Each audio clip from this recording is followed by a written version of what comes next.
Di saat ini kita akan membahas tema tentang mengundang Tuhan dalam merencanakan pekerjaan. Dan ayat yang menjadi dasar adalah dalam Amsal 16 ayat 3. Arahkanlah perbuatanmu kepada Tuhan, maka terlaksanalah segala rencanamu. Saudaraku, setiap orang pasti memiliki rencana dalam hidup, terlebih dalam pekerjaan. Kita merancang masa depan, menetapkan target, bahkan menghitung setiap kemungkinan. Namun, seringkali manusia hanya mengandalkan kemampuan sendiri, lalu bertanya, mengapa rencana itu tidak berjalan sesuai dengan harapan? Firman Tuhan mengingatkan bahwa keberhasilan sejati bukan hanya tentang kepandaian merencanakan, tetapi siapa yang kita libatkan dalam rencana itu. Jika Tuhan diundang sejak awal, maka pekerjaan kita akan berjalan dalam tuntunannya. Ada berbagai hal yang menjadi alasan sampai kita harus mengundang Tuhan dalam setiap rencana. Yang pertama adalah Tuhan adalah perancang terbaik. Manusia bisa melihat apa yang ada di depan mata, tetapi Tuhan melihat seluruh perjalanan hidup kita. Apa yang menurut kita baik, belum tentu yang terbaik menurut Tuhan. Karena itu, sebelum membuat keputusan besar dalam pekerjaan, belajarlah bertanya, Tuhan, apakah ini kehendak-Mu?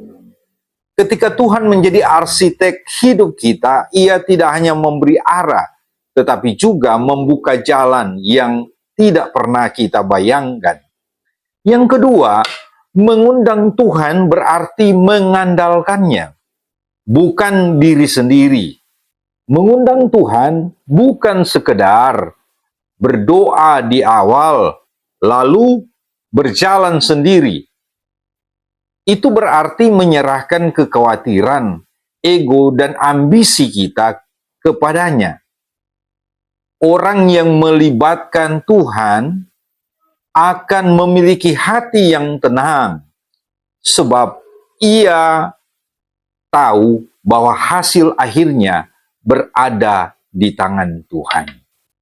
Doa mengubah rencana manusia menjadi perjalanan iman. Apa yang terasa berat menjadi ringan karena Tuhan turut bekerja. Yang ketiga, Tuhan memberi hikmat dalam setiap keputusan. Dalam dunia kerja, kita diperhadapkan dengan banyak pilihan. Menerima atau menolak peluang, bertahan atau melangkah, berbicara atau diam. Hikmat Tuhan menjaga kita agar tidak hanya memilih yang cepat, menguntungkan, tetapi yang membawa berkat jangka panjang. Seringkali pintu yang benar tidak selalu yang paling mudah, tetapi itulah pintu yang membawa damai sejahtera. Yang keempat, libatkan Tuhan bukan hanya saat merencanakan, tetapi juga saat menjalani. Ada orang yang rajin berdoa saat memulai pekerjaan baru, tetapi melupakan Tuhan ketika semuanya mulai berjalan lancar. Padahal kita membutuhkan Tuhan setiap hari. Dalam tantangan, tekanan, bahkan dalam keberhasilan. Ketika Tuhan berjalan bersama kita, pekerjaan menjadi ladang kesaksian. Tantangan menjadi sarana pertumbuhan. Keberhasilan menjadi kemuliaan bagi Tuhan.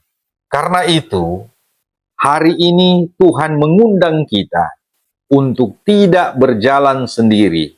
Apapun rencana pekerjaanmu, usaha, pelayanan, karir, atau studi, jangan hanya mengandalkan kekuatanmu. Mulailah setiap langkah dengan doa dan katakan, Tuhan, pimpinlah aku. Biarlah bukan kehendakku, tetapi kehendak-Mu yang terjadi. Ingatlah, rencana yang melibatkan Tuhan mungkin tidak selalu paling cepat, tetapi pasti yang paling tepat. Semoga demikian.